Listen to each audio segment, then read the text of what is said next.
Information again coming in, and we're hoping to learn a little bit more from Denver police in the next hour or so. We'll continue to follow the story.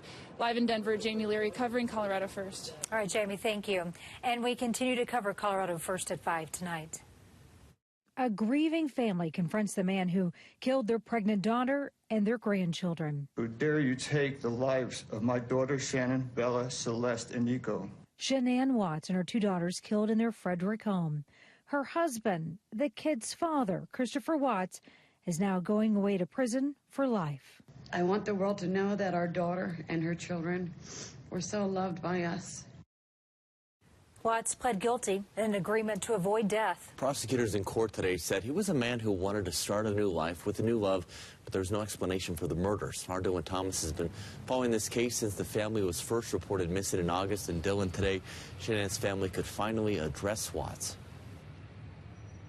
And tears were flowing around the courtroom as Shannon's parents and brother were able to look convicted murderer Chris Watts in the face and tell him what he's done to their family. They say he has flipped their life upside down, taken away everything they've come to love, and they believe he did it all without remorse, which is why they stopped short of forgiving him. The innocent laughter of children is gone. Mommy has a baby in her belly. And the story of a once growing family ended. A court sentenced murderer Chris Watts to life in prison for killing his pregnant wife and daughters. Shannann's family was given their first chance to speak to Watts at his sentencing. I trusted you to take care of them, not kill them. And they also trusted you. Thank you, God, for everything. And then you take them out like trash.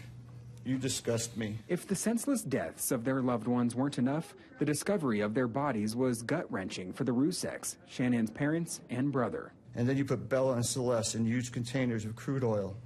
You heartless monster. Prison is too good for you. Too emotional to speak, Shannann's brother, Frankie Jr., looked at Watts, who kept his head down. Frankie Jr.'s statement was read by District Attorney Michael Rourke. I hope you spend the rest of your life staring at the ceiling every night, being haunted by what you've done. A cage you are privileged to live in because my family isn't evil like you. We begged the district attorney to spare your life. And as Watts shuffled his way to a new life in prison, he was sent with a parting message from Shannann's family. May God have mercy on your soul. I love you, girl. I hope you enjoy your new life. It's nothing like the one you had out here. And while Shannann's family stopped short of forgiving him today in court, his own mother did. Chris would not look her in the face, though, as she cried for her own son.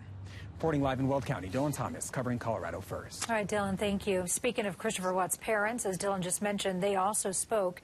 They now say they accept that their son was responsible for those murders.